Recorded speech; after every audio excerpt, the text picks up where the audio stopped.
Es uno de los temas impactantes de estas últimas horas. Ayer conocíamos la muerte de la pareja de Julio Moura, integrante de Virus. Las condiciones, por la escena que se ha encontrado, a ver, Víctor, repasemos. Cuando ingresan a la propiedad, se encuentran con la mujer fallecida, una mujer de nacionalidad chilena, 53 años, 15 años menor que él. Se encuentra en el lugar una soga, un lazo. Ella estaba en el piso, sí, boca abajo, con un lazo. En ese momento estaba Julio Moura, que indica lo que pasó. Estaba la ex esposa de Julio Moura, que fue quien llamó al 911, porque lo primero que hizo él fue llamarle a la ex esposa, decirle de la situación. Son todos de La Plata, acordemos que bueno, todos los Mouras son de La Plata. Llegaron, dan la comunicación, llega arriba el patrullero, enseguida aparece el fiscal en turno, cosa que es importante justamente para tomar relevancia del lugar del hecho, y en ese momento es donde se le entregan el celular y hacen todas las pericias y todos los rastros. Obviamente se llevan al cuerpo para hacer la autopsia, cuyo protocolo preliminar ya está, y falta toda la parte toxicológica. Buscamos distintas miradas sobre las hipótesis que se manejan a esta altura acerca de este caso. La muerte en el marco de un juego de asfixia, un juego sexual de asfixia. Exactamente. Está el doctor Walter Guerín, que es médico psiquiatra, sexólogo. Doctor Guerín, ¿cómo le va? Buen día. Eduardo Bataglia le habla. ¿Qué tal? Buenos días, Eduardo, y a todo el equipo. A ver, ¿cuál es la mirada sobre las condiciones en las que encontraron a esta mujer y por lo que se sabe ya del episodio en sí? Mira, lo que se habla es de asfixiofilia, es decir, es una práctica erótica que consiste justamente en el estrangulamiento, suprimir la respiración de la otra persona para lograr el goce o el placer sexual. Puede ser una práctica como otras tantas que una pareja puede acordar o consentir, o puede ser una práctica parafílica. Hago esta diferencia porque hay parejas que tienen como opción esta práctica, pero pueden usar otras prácticas para llegar a la excitación sexual. En cambio, en las parafilias, es decir, las perversiones sexuales, la persona necesita sí o sí hacer esa práctica para lograr ese placer, ese máximo nivel de placer sexual. Por lo tanto, busca en la mayoría de los encuentros sexuales reproducir esa práctica erótica realmente peligrosa.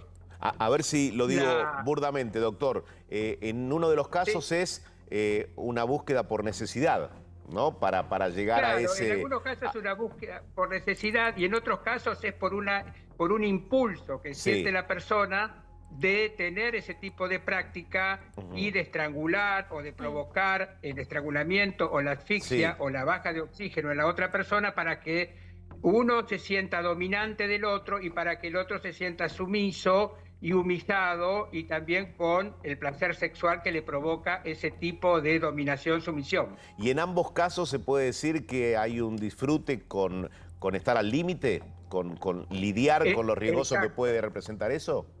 Exacto, está en ese nivel, ¿viste? En esa cornisa que pasa de lo placentero, ¿no? O que combina lo placentero y lo riesgoso. Por eso, bueno, estamos en un contexto, imaginemos, de encuentro sexual, donde por ahí los límites no son tan claros o no se respetan, o se piensa que la otra persona, porque no está poniendo la bandera roja o diciendo, bueno, basta con esto, puede continuar.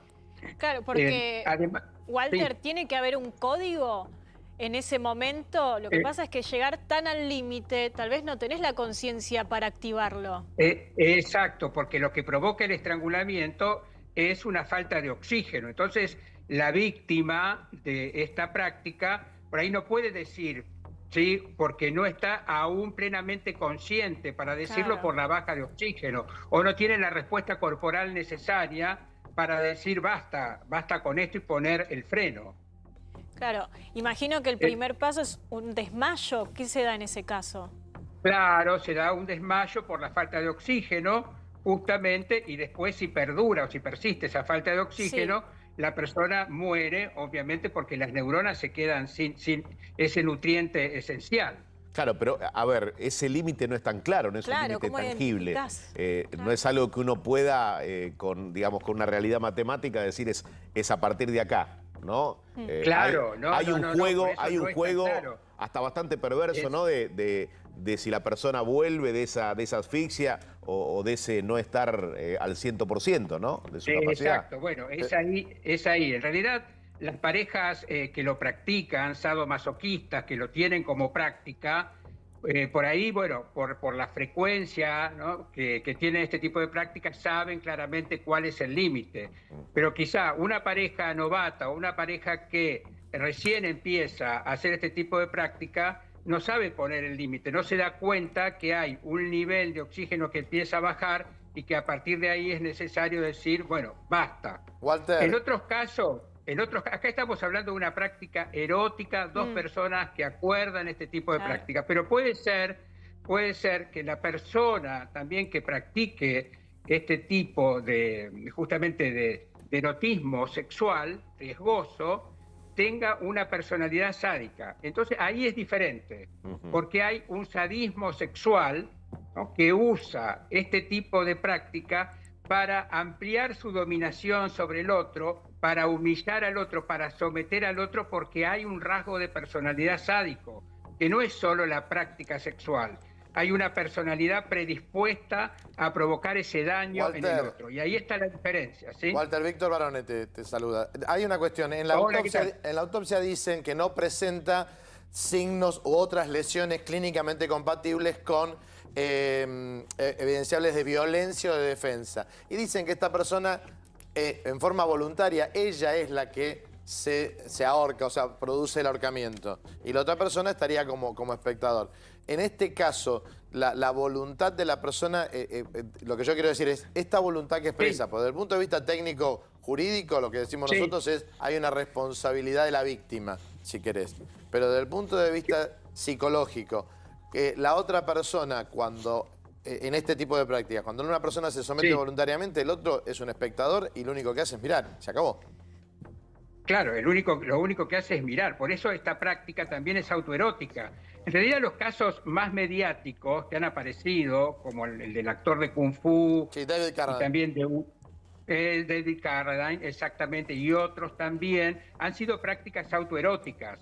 Ahí vemos que en la práctica la persona está sola y se provoca ese ahorcamiento y justamente muere porque no tiene conciencia y es la propia persona la que se lo provoca, ¿sí?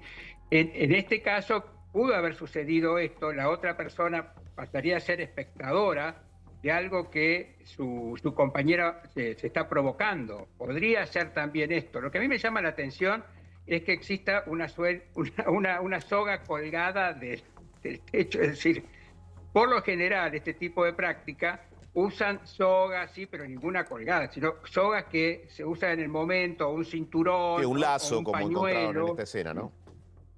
Claro, exacto. Eso es lo que me pareció, bueno, llamativo dentro de esta escena violenta. Bien.